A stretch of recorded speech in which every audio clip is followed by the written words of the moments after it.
Hello, happy friends. Even Star here in the shed at Hancock's House of Happy.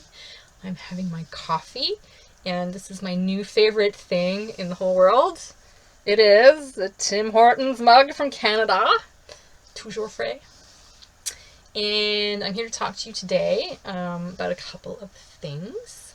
The first is the sort of change in content and scheduling on the YouTube channel. And the other thing is a little bit controversial, so stay tuned for that. But I will address the first thing is I've stopped doing the weekly update videos. Firstly, because none of y'all were watching them, right? So now, if you do watch them and you do like them, please leave a comment or give me a thumbs up on this video, and I will continue to do them. But me just talking about what's coming up on the website next week, it's not very interesting, and yeah, and it doesn't add value. So I'm thinking, these days about, where can I add value to the cross-stitching community other than just providing free cross-stitch designs. So those videos were not adding value to anyone. I did try over the Christmas holidays to make a video tutorial on making cross-stitch Christmas tree ornament, and I actually made the video. And here's one of the ornaments. It's from the Christmas Village sampler. But when I finished it and cut it all together, I realized it was like everything I hated about bad YouTube tutorials ever. So I'm not posting that. I'm going to have another go at it, I think, and see if I can improve on that format. But I would like to hear from you. Where's the gap for you as a cross-stitcher? Where's the gap in either education or entertainment, or what about cross-stitching does the internet currently not provide for you? What problem do you have that's not being solved?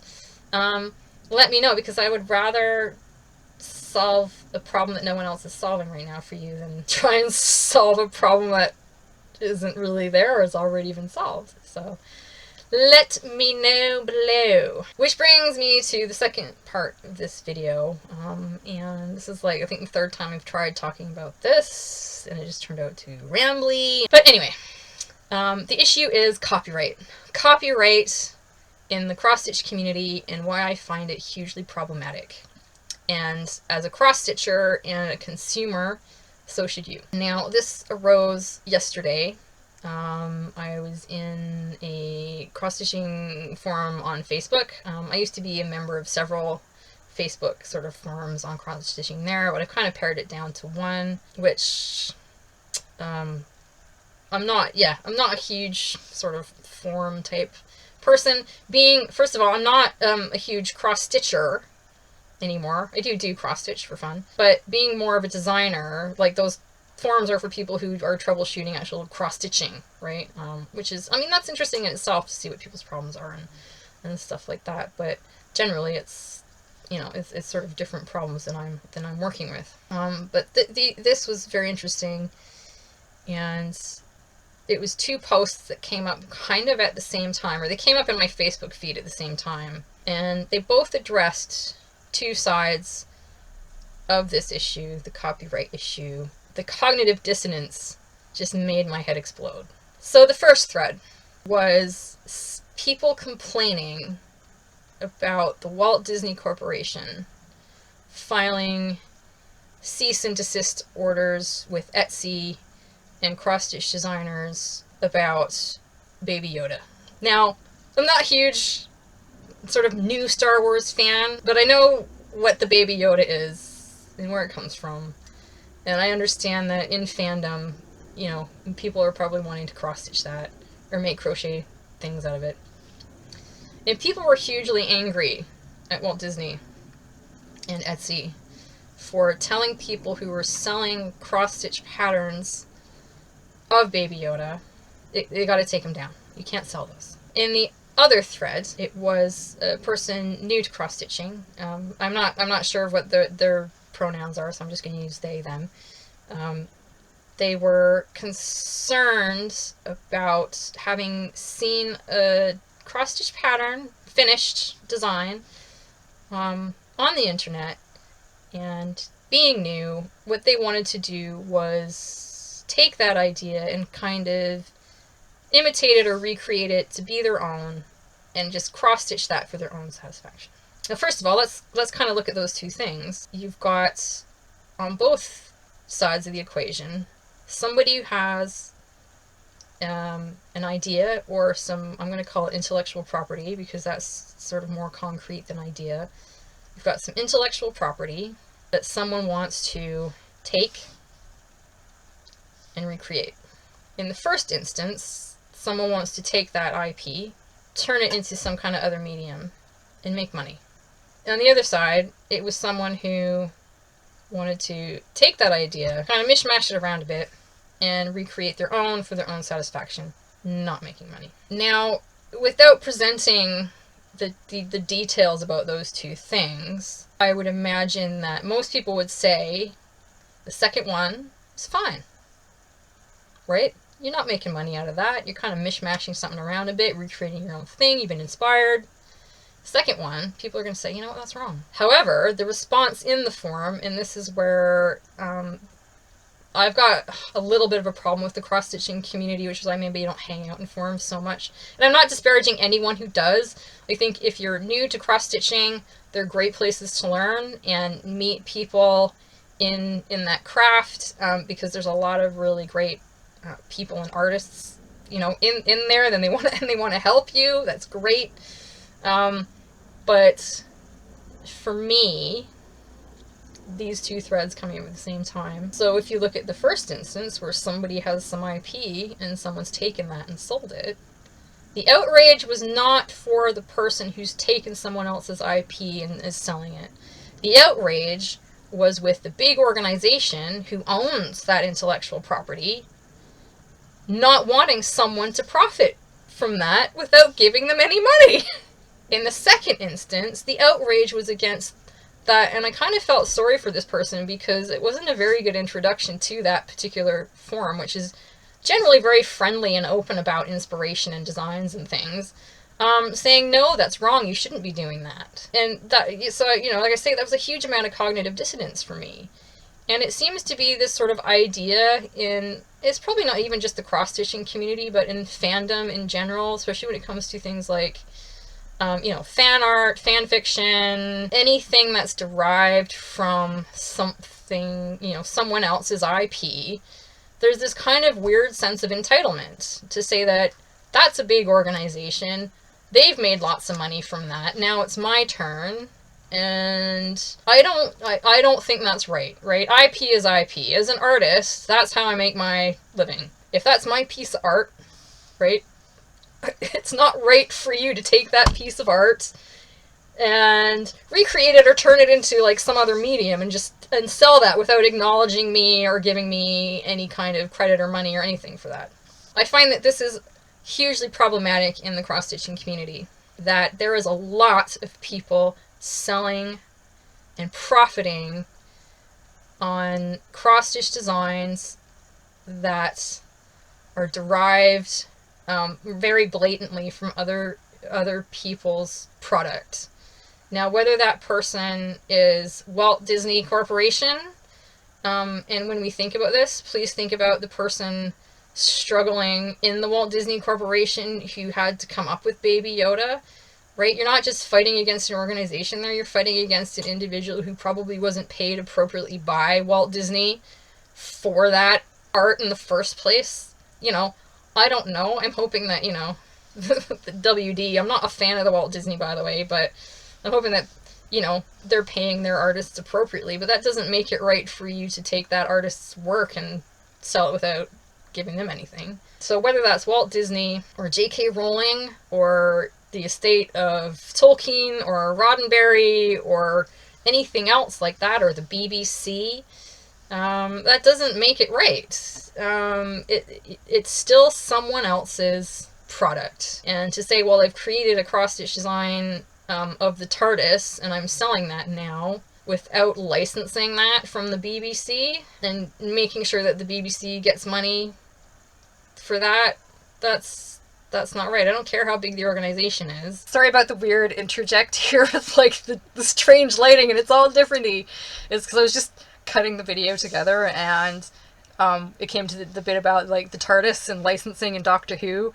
There's actually a very interesting case, and I'm just bringing this up. This is like a little bit of like trivia about my neighborhood in Essex. Is the BBC actually took somebody in my locality to court because there is a waste management company in my area, and I'll see if I can find some pictures to put here, called TARDIS Waste Management, and their logo, as you can see, is actually a red swirling police box, and the BBC actually took exception to this and took them to court. But I'm having trouble finding how that all turned out. As far as I know, this company is still operating under the name TARDIS Waste Management. But this is where it's a demonstration of that gray area. Like, who owns the TARDIS? The TARDIS is a police box. That police box was designed by a British architect. Isn't necessarily owned by the BBC. Is it trademarked to the BBC? Now, as far as I'm aware, the police box is not trademarked by the British Broadcasting Corporation, which is why the Waste Management Company could use it. However, the word TARDIS is something that I would consider to be either trademarked. It could be officially trademarked by the BBC, and trademark is sort of a different thing than copyright. Which is why when you do cross-stitch of quotations from books and movies, you're violating copyright. You're taking someone else's words and selling them like your own, or in something that's your own.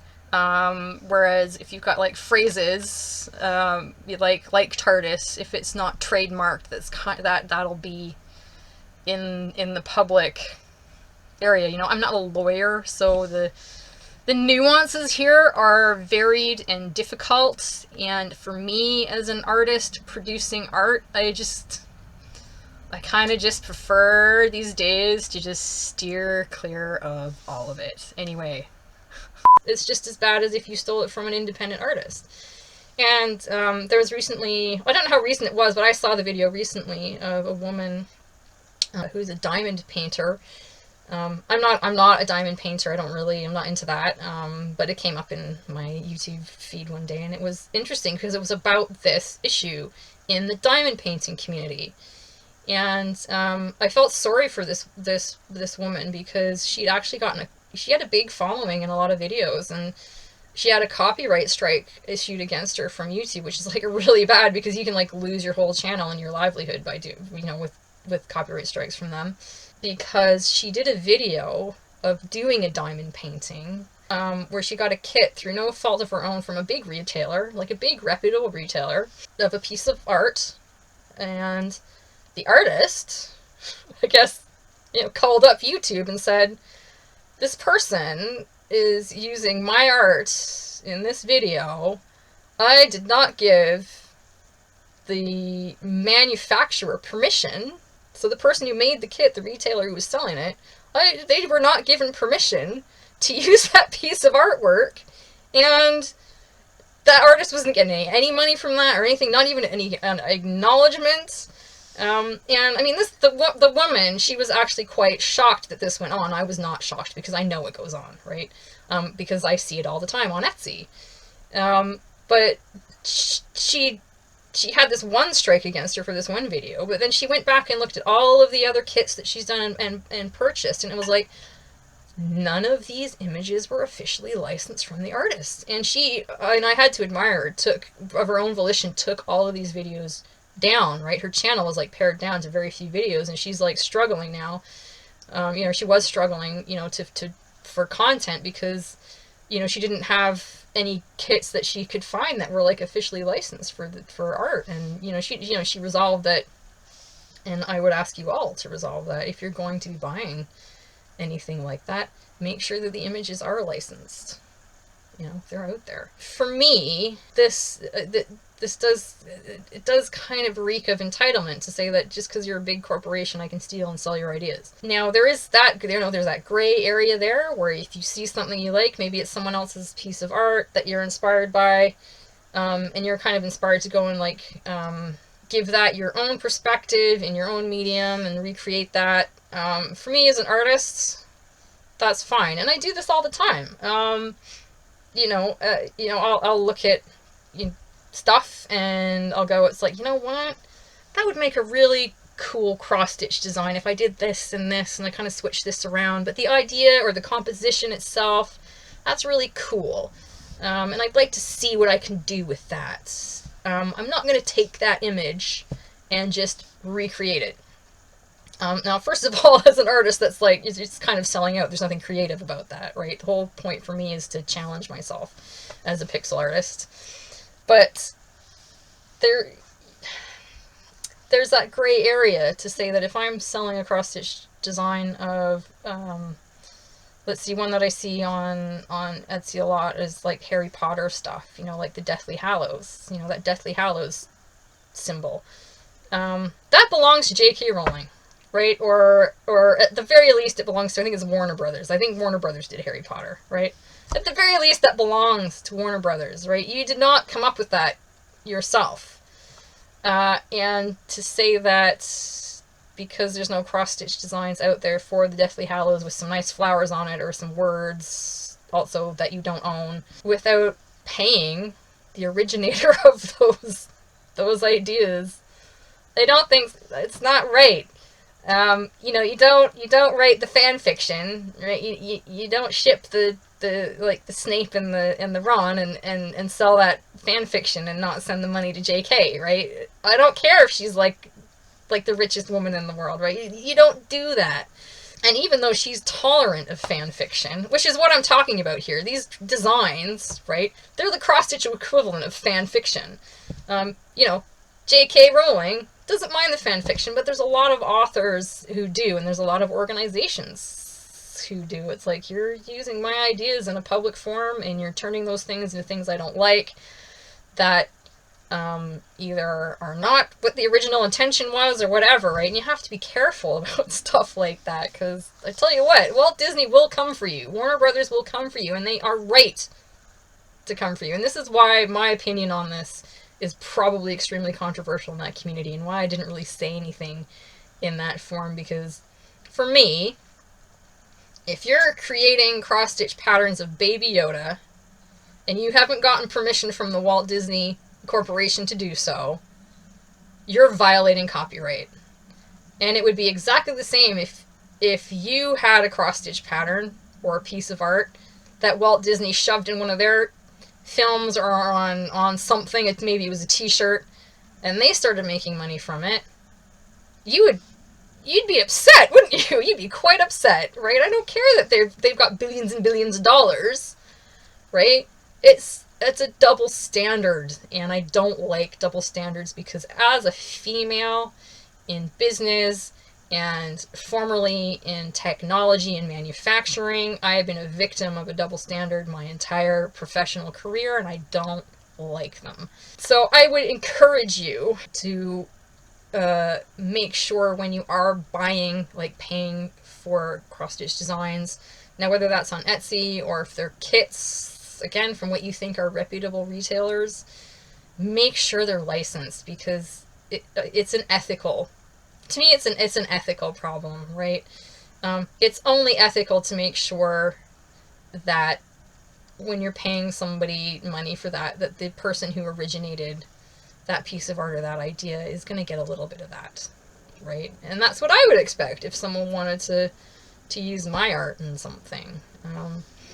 Now, on the other hand, I mean, you did get this person in the other thread who just wanted to create something inspired from something for, like, their own satisfaction. Got, like I say, she got kind of, or they, I'm not sure the pronouns there, they got sort of gently crucified, saying that, no, that's wrong, you shouldn't be doing that, this is already somebody's idea, you should just pay the $4 for the pattern. And for me, it's like, if you've got the time to, like, look at a cross-stitch pattern on a screen and go, like it's finished when I, like, go, where do the pixels go? If you got time to do that, right, save your $4. But for me, it's like the amount of work that goes into creating a cross-stitch design, it's not worth it, right? Just pay your $4. Believe me, it's. But I didn't think it was right that she got, or they got, sort of criticized for wanting to just,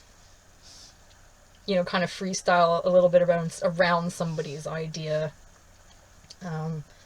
Because that is, again, that is a double standard, saying that, Walt Disney shouldn't do this, but also someone who just wants to kind of freestyle an idea shouldn't be doing that. Double standard. Double standard. And yes, and I think that is a big problem in cross-stitch, much like it was or is possibly in the diamond painting community, where I do see so much for sale that does not specify licensing. There's a lot for sale that does, and I do think as artists we kind of have an ethical duty to make sure we are buying licensed stuff. I do feel a little bit sort of a hypocrite here, because when I first started out designing cross stitch and I wanted to get traffic to the website, which didn't work, by the way, is Doctor Who was very trendy and popular at the time, Doctor Who cross stitch designs, and I did a bunch of them, and I think they're possibly still up on the website somewhere. I should take them down. Because I didn't ask the BBC's permission to use those ideas or that imagery in even something I'm giving away for free. If it had succeeded in driving a lot of traffic to my website, and I profit by that. Is that right? I don't know, right? I don't think it is. I don't think that is right. So, there you go, right? That's my opinion. And from what I can see on the internet, people make their money from two things.